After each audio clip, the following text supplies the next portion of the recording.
Hello everybody, कैसे हैं सभी।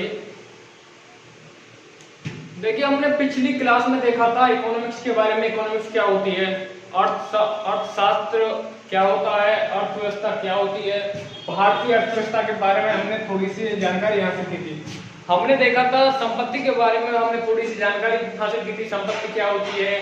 परफॉर्मिंग एसेट भी देखा था, हस्तांतरण संपत्ति भी देखी थी हमने, चल संपत्ति, अचल संपत्ति के बारे में हमने जानकारी हासिल की। निवेश के बारे में हमने देखा, निवेश क्या होता है, विनिवेश क्या होता है, ठीक है। और आज हम जो बात करने वाले हैं, आज हम बात कर रहे हैं अर्थव्यवस्था के क्षेत्र के बारे में। अर्थव्यवस्था के कितने क्षेत्र हैं, अर्थव्यवस्था के कितने क्षेत्र हैं, उस पर हम बात करेंगे आज। जैसे देखा जाए, कृषि है, वो किस क्षेत्र में आती है, अर्थव्यवस्था को किस क्षेत्र में रखा गया है। भवन निर्माण, इसको किस क्षेत्र में रखा गया है। और बात करें हम, मत्स्य पालन हो गया, मछली पालन, उसे किस क्षेत्र में रखा गया है। ये जो तुम्हारे फ्रूट्स वगैरह हैं, इनको किस क्षेत्र में रखा गया है, ठीक है। होटल, इनको किस क्षेत्र में रखा गया है। जंक फूड, इनको किस क्षेत्र में रखा गया है। तो हम उन सब की बात करने वाले हैं आज, ठीक है। तो चलिए चलते हैं अर्थव्यवस्था के क्षेत्र के बारे में बात करते हैं। हम अर्थव्यवस्था के क्षेत्र की, अर्थव्यवस्था के क्षेत्र। तो अर्थव्यवस्था के जो क्षेत्र है, 3 क्षेत्र दिए गए तुम्हारे। पहला है प्राइमरी सेक्टर, दूसरा है तुम्हारा सेकेंडरी सेक्टर,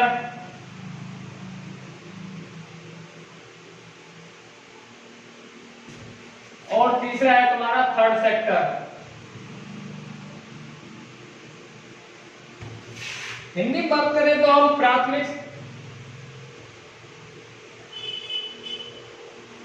प्राथमिक क्षेत्र, दूसरा है तुम्हारा द्वितीय क्षेत्र,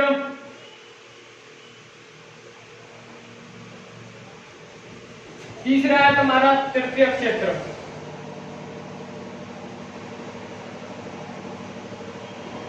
अर्थव्यवस्था को हमने 3 क्षेत्रों में विभाजित किया है, ठीक है। हम बात करते हैं प्राथमिक क्षेत्र में कि प्राथमिक क्षेत्र में किन किन को रखा गया है, यानी किसको प्राथमिक क्षेत्र में रखा गया है, किसको द्वितीय क्षेत्र में रखा गया है, ठीक है। तो हम बात करते हैं प्राथमिक क्षेत्र की। तो प्राथमिक क्षेत्र में जो रखा गया है, उनको रखा गया जो हमें स्वतः ही प्राप्त होते हैं, ठीक है, जो हमें प्रकृति से प्राप्त होते हैं, यानी प्रकृति से प्राप्त संसाधन।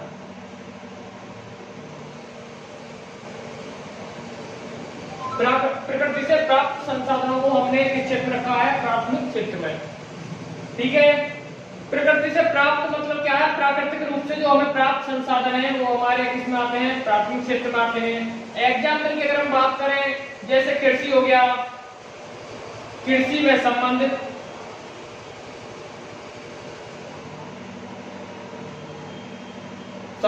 उद्योग,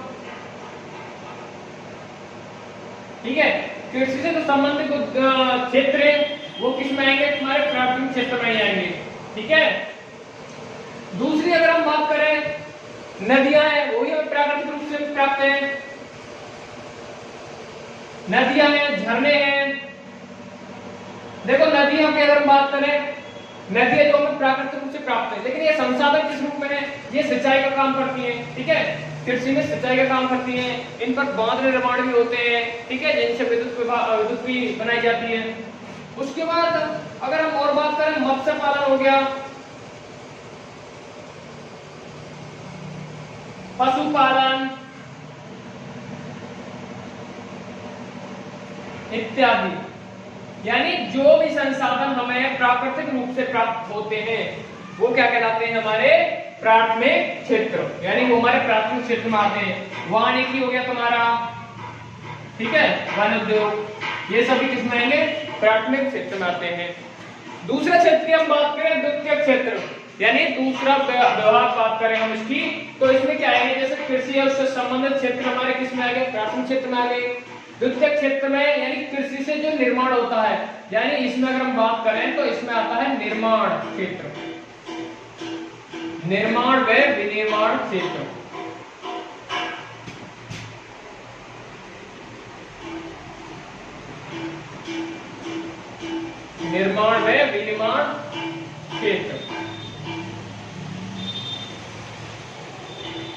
जैसे भवन निर्माण हो गया, उसके बाद क्या हो जाएगा, गेहूं है तुम्हारा, देखो कृषि में क्या है, गेहूं है तुम्हारा, गेहूं क्या है, एक प्राथमिक क्षेत्र है, और गेहूं से ही अगर हम आटा बनाने लग जाए तो उसका निर्माण कर रहे हैं, तो वो किसमें आएगा, हमारा विनिर्माण क्षेत्र यानी द्वितीय क्षेत्र में आएगा। जैसे बात करें पत्थर है, पत्थर हमें प्राकृतिक रूप से मिलते हैं, पत्थरों से हम सड़क वगैरह बनाते हैं, वो किसमें आएगा, निर्माण क्षेत्र में आएगा। ठीक है, मशीनरी हो गई सारी तुम्हारी, मशीनरी किसमें आएगी, विनिर्माण क्षेत्र में आएगी। यांत्रिक संसाधन जितने भी हैं मानव निर्मित संसाधन, वो सभी किसमें आएंगे, द्वितीय क्षेत्र में।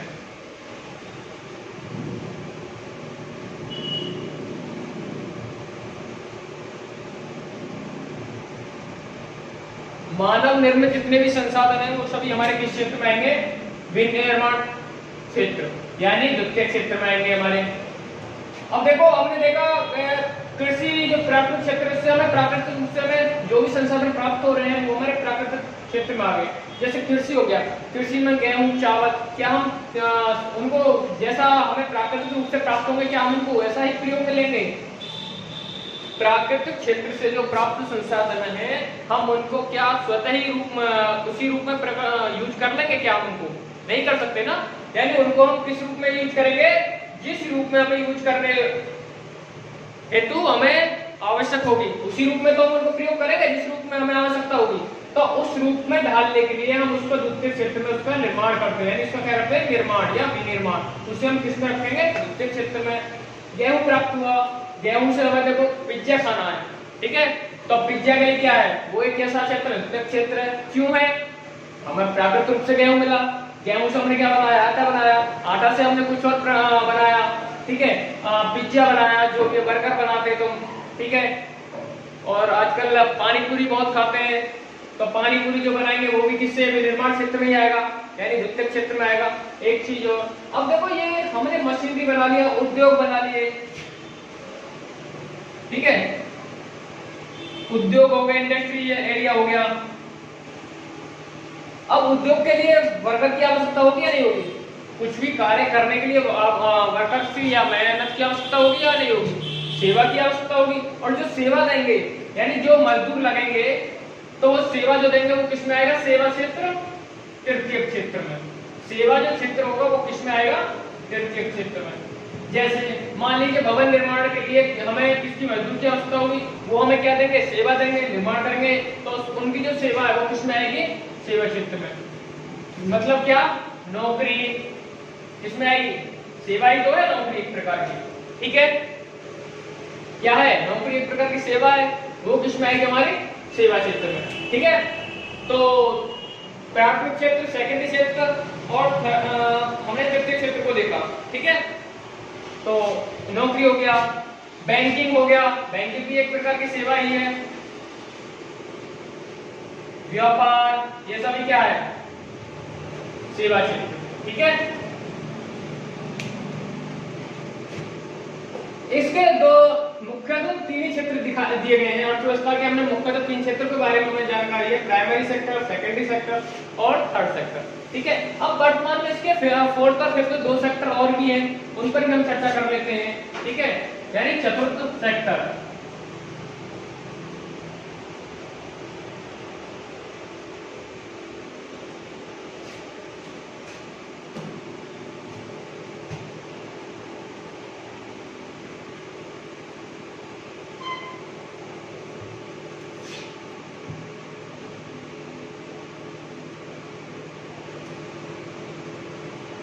फोर्थ सेक्टर, चतुर्थ क्षेत्र। इसमें हम बात करें, इसमें किसको रखा गया, तो इसमें रखा गया हमने बौद्धिक गतिविधियों को।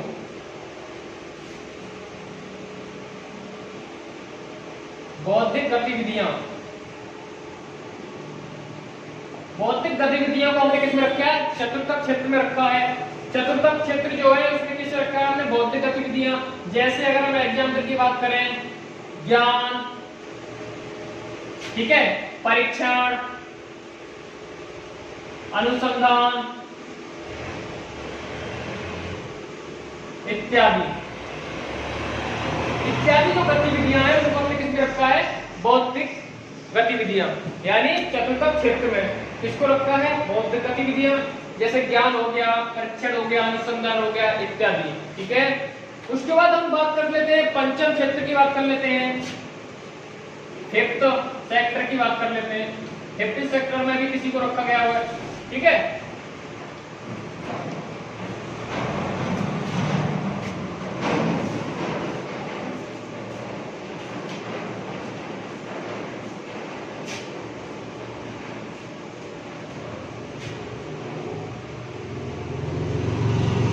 फिफ्थ सेक्टर यानी पंचम क्षेत्र, इसमें किसे रखा गया। पहले क्षेत्र की हमने बात करी तो पहले क्षेत्र का मतलब हमें जो प्राकृतिक रूप से प्राप्त संसाधन है उनको हमने किसमें रख लिया, प्राथमिक क्षेत्र में रख दिया। अब जो प्राकृतिक रूप में हमने जो संसाधन मिल रहे थे हमने उनको जगत तो प्रयोग में नहीं लिया, उनका कुछ ना कुछ तो हमने बनाया होगा तभी तो हम प्रयोग में लेते हैं। तो जो उनके जो निर्माण से हमें कोई भी सामग्री बनाई उसका निर्माण किया, जैसे आटा हो गया, कुछ भी खाने पीने की वस्तुएं हो गई, या भवन हो गया रहने के लिए अपने भवन बनाए, या जो भी आप यूज करते हो ये मार्ग करें। देखिए इसे हमने इसको हमें प्राकृतिक रूप में तो नहीं मिला, इसका भी हमने निर्माण किया हुआ है, तो ये भी किसमें आएगा, सेकेंडरी सेक्टर में आ जाएगा। अब ये जहाँ बनेगा वहां से हम तक भी तो पहुंचा होगा, इसे पहुंचाने की किसकी आवश्यकता होगी, सेवा की आवश्यकता होगी, और सेवा के लिए किसकी आवश्यकता होगी, एम्प्लॉयमेंट, रोजगार होगा। रोजगार कौन होगा, हम तुम वही होंगे रोजगार, तो उसके लिए वो क्या होगा, सेवा क्षेत्र होगा। जो इसे पहुंचाएगा वो हमें सेवा ही तो देगा, तो उसे किसमें रखा गया, व्यक्तिगत क्षेत्र में, नौकरी, बैंकिंग, व्यापार। ठीक है, उसके बाद हमने एक और क्षेत्र लिया, चतुर्थ क्षेत्र हो गया, इसमें हमने रख दिया बौद्धिक गतिविधियों को, ज्ञान, परीक्षण, अनुसंधान इत्यादि। अब बात करते हैं पंचम क्षेत्र में। पंचम क्षेत्र में जो अर्थव्यवस्था है उसमें किस किस को रखा गया है, तो उसकी हम बात करें तो इसमें रखा गया है जो महत्वपूर्ण निर्णय लेने वाली संस्थाएं।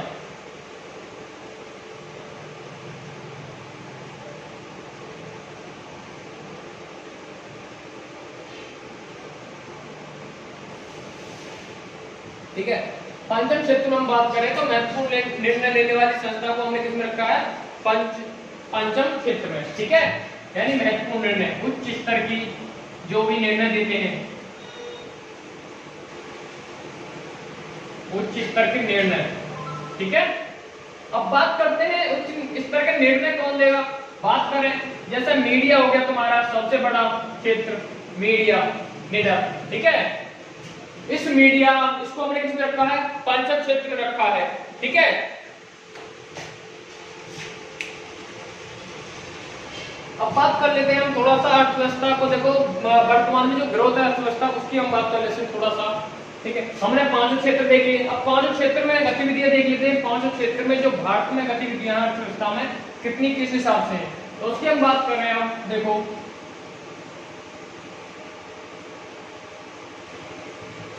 ग्राफ के माध्यम से थोड़ा सा समझने की कोशिश करेंगे हम। ठीक है,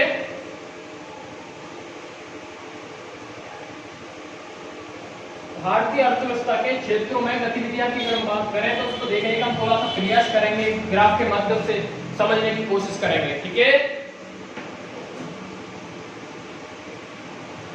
इसका जो ग्रोथ होता है पहले, सबसे पहला तो देखो क्या है,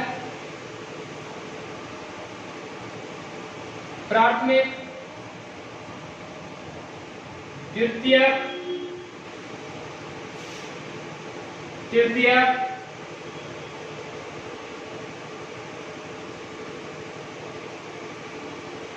चतुर्थक, पंचम। ठीक है, इसका जो ग्रोथ है सबसे पहला तो यही है। ठीक है, यानी जो अर्थव्यवस्था का जो ग्रोथ है वो किस प्रकार है, यानी कृषि पर आधारित है, प्राथमिक क्षेत्र पर आधारित है। भारतीय जो अर्थव्यवस्था किस पर आधारित है, प्राथमिक क्षेत्र पर। ठीक है भाई, प्राथमिक क्षेत्र में जो प्राप्त संसाधन है हमारे उन्हीं से तो हम कुछ भी कर सकते हैं, संभव है। द्वितीय, तृतीय, चतुर्थ, पंचम, तभी तो होगा संभव जब हम प्राथमिक क्षेत्र में भागीदारी ज्यादा होगी, या प्राथमिक क्षेत्र में जो संसाधन है हमें प्राथमिक संसाधन जो हमें प्राप्त होंगे तभी तो हम कुछ कर सकते हैं ना। ठीक है, अब उसको ग्राफ के माध्यम से समझते हैं समय के अनुसार। देखो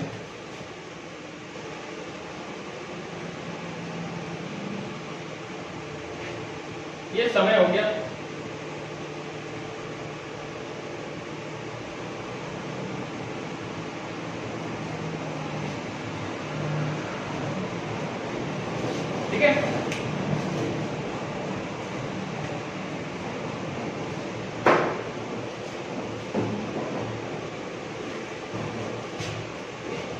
ये रोजगार हो गया।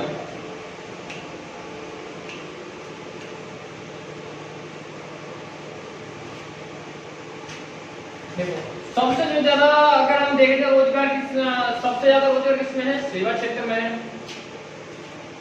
किसमें है सबसे ज्यादा? सेवा क्षेत्र में। समय के अनुसार देखें, दूसरा है तुम्हारा घटता जा रहा है, यानी ये कौन सा हो गया तुम्हारा? प्राथमिक क्षेत्र।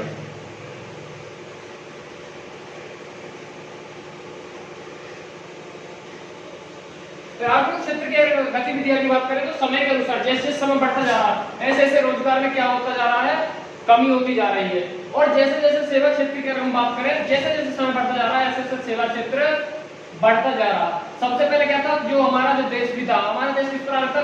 केवल कृषि पर आधारित था, कृषि अर्थव्यवस्था थी, कृषि थी। लेकिन अब क्या है? कृषि पर आधारित, यानी कृषि जो भारत में कम होती जा रही है दिन पर दिन। ठीक है, उसके बाद हम तृतीय क्षेत्र की बात करेंगे।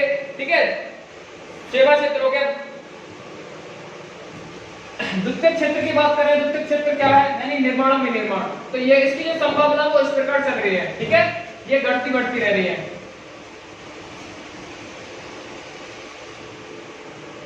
द्वितीय क्षेत्र जो है वो भी घटता बढ़ता रह रहा है। और उसके बाद हम बात कर लेते हैं, और उसकी चतुर्थक की बात कर लेते हैं। चतुर्थक जो क्षेत्र है, यानी चतुर्थक तो इसमें कहते हैं ज्ञान की योग। तो ज्ञान का जो विस्तार है वो तो कुछ समय बाद हुआ था, तो इसमें भी अब वृद्धि होती जा रही है।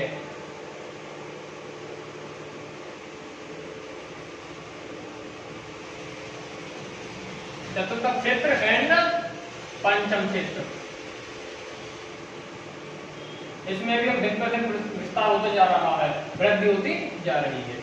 ठीक है, ये तो ग्राफ के माध्यम से थोड़ा समझने की कोशिश की। सबसे पहले कृषि पर आधारित थी अर्थव्यवस्था, उसके बाद कृषि का जो स्तर है वो डाउन होता चला गया रोजगार की दृष्टि से देखें तो। और उसके बाद द्वितीय क्षेत्र की बात करें तो द्वितीय क्षेत्र पहले बहुत कम था और उसमें वृद्धि हुई, फिर घटता बढ़ता रह रहा है। सेवा क्षेत्र में वृद्धि होती जा रही है। पंचम क्षेत्र की बात करें, चतुर्थ क्षेत्र है, इसमें कुछ समय बाद विस्तार हुआ लेकिन बढ़ता जा रहा है। ठीक है, और उसके बाद हम बात कर लेते हैं अर्थव्यवस्था के लक्षणों पर बात कर लेते हैं, यानी एक प्रभाव पर बात कर लेते हैं। अर्थव्यवस्था किस चीज का प्रभाव पड़ेगा, ठीक है, उस पर भी बात कर लेते हैं।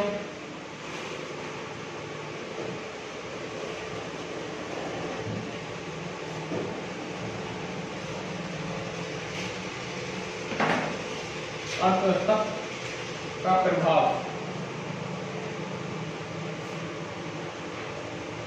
अर्थव्यवस्था कौन कौन से क्षेत्र प्रभाव डाल सकते हैं, क्या क्या अर्थव्यवस्था को बढ़ावा दे सकते हैं, इसके लक्षण की बात करें हम, अर्थव्यवस्था के लक्षण क्या है। ठीक है, सबसे पहले अगर हम बात करें तो अर्थव्यवस्था का निर्माण जो करती है, यानी इसके जो लक्षण है, प्रवाह एवं लक्षण।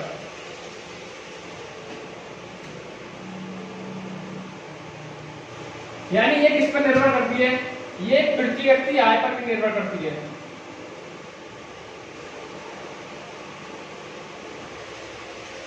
ये किस पर निर्भर करती है, प्रति व्यक्ति आय पर निर्भर करती है। प्रति व्यक्ति कितनी आय है, इसी से तो ग्रोथ होगा।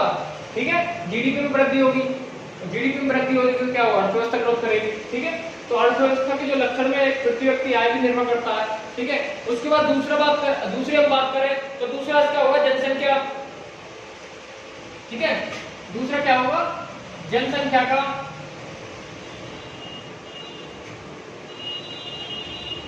प्राथमिक क्षेत्र में भागीदारी को बढ़ाना, यानी प्रति व्यक्ति आय निर्भर करेगी और जनसंख्या प्राथमिक क्षेत्र में, जनसंख्या का प्राथमिक क्षेत्र में, जनसंख्या को प्राथमिक क्षेत्र में भागीदारी को बढ़ाना। ठीक है, या संलग्न होना। वैसे वर्तमान में अगर देखा जाए तो ये 48.9% भागीदारी है जनसंख्या की प्राथमिक क्षेत्र में। ठीक है, जनसंख्या को प्राथमिक क्षेत्र में भागीदारी को बढ़ाना। ठीक है, उसके बाद तीसरा बात करें तो जनसंख्या का बढ़ता दबाव है अर्थव्यवस्था पर।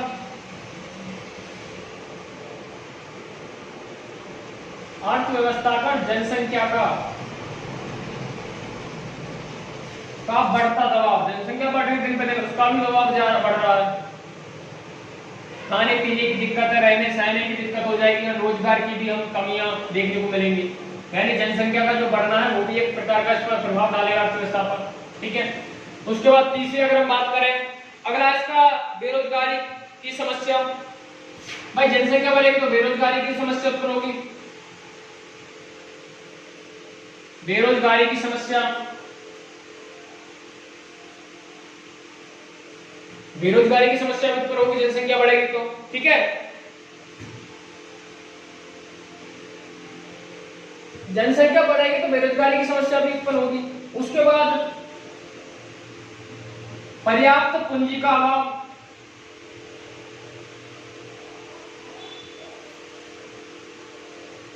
ये भी अर्थव्यवस्था को प्रभावित करती है।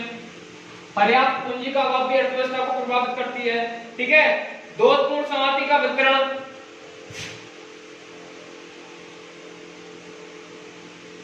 दोषपूर्ण संपत्ति का वितरण, यानी सही तरीके से संपत्ति का वितरण नहीं होता, ये भी अर्थव्यवस्था को बहुत प्रभाव डालती है।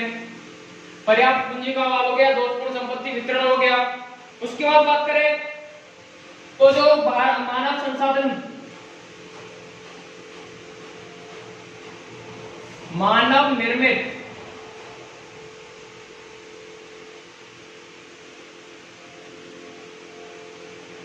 मानव निर्मित संसाधन की गुणवत्ता का निम्न होना,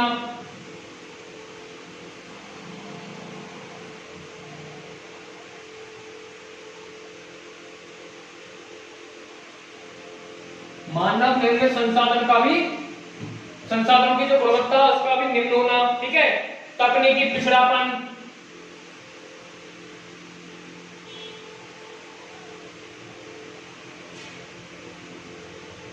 तकनीकी पिछड़ापन भी एक किस प्रकार अर्थव्यवस्था पर प्रभाव डालती है, ठीक है। और अगर देखा जाए तो अधिकांश जनसंख्या का जीवन स्तर,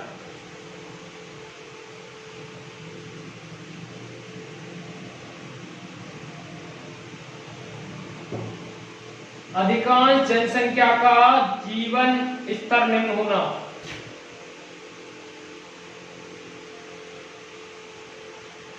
ये भी अर्थव्यवस्था के एक लक्षण ही है, यानी ये भी अर्थव्यवस्था को प्रभावित करती है, ठीक है। तो दोस्तों हमने अर्थव्यवस्था के बारे में थोड़ी सी जानकारी, इसके क्षेत्रों के बारे में हमने थोड़ा सा समझने की कोशिश किया। उसके बाद अर्थव्यवस्था के हमने प्रभावित देखा, ठीक है। अर्थव्यवस्था किस प्रकार प्रभावित होती है, किससे इस पर प्रभाव पड़ता है, ठीक है। तो हम इससे आगे करेंगे अगली क्लास में। उसके लिए धन्यवाद।